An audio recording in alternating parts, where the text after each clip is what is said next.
Derrick Lewis, interesting spot. I mean, Derrick Lewis and Curtis Blades both, in terms of what do you do now? Where do you go from here? It's going to require a little bit of thought. I mean, they really are both guilty of their success. At any other time, what Derrick Lewis did would qualify you for a world title fight. But the world title, of course, being held up, Ngannou Stipe, John Jones believed to take on the winner. Where do you go? And it seems like, well, Derrick wants to fight over him. Okay, great. I guess that solves that problem. Back to Blades. What do you do with Blades?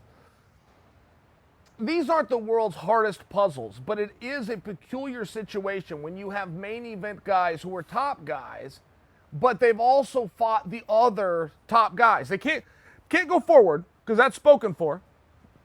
But to go back, I mean, just by example, they both fought Volkov, just by example. So it's one of those things. Blades already fought Overeem. Lewis, fresh face, probably where you're going to go. And Lewis specifically. Lewis is a guy who can get better.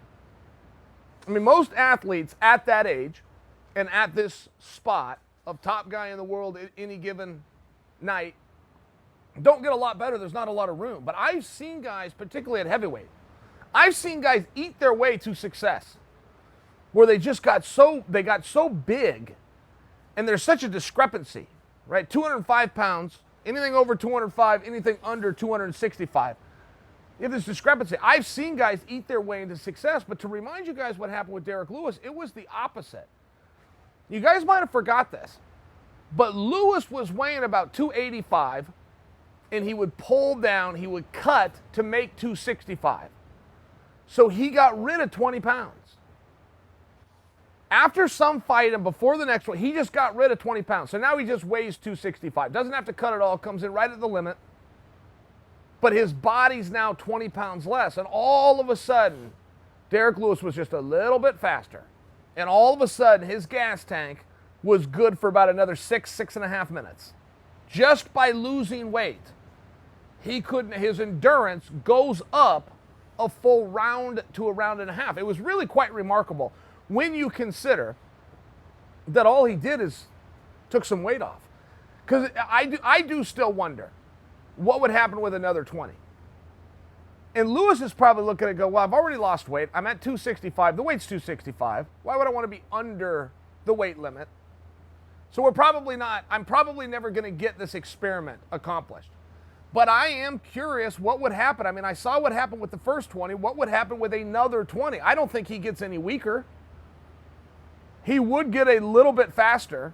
Could he gain another round and a half of endurance? Probably not, but do you need to? I mean, if you could just pick up 2.5 minutes, it seems like it'd be worth it. If you could just be a little bit quicker, it seems like it'd be worth it. It's one of these things where I don't know that we're going to see Derrick's skills improve a ton. He's just at that age, and he's already too damn good, in fairness. The learning curve just gets smaller, but it is one of these things where he could play around with his weight. And if history were to repeat itself and we saw what happened with the first 20, I'd be curious. I'd be very curious. Derrick Lewis starts showing up somewhere around 250. He'd be leaner, he'd be a little quicker, he's going to be just as powerful, but now he can get to that target faster. Be interesting.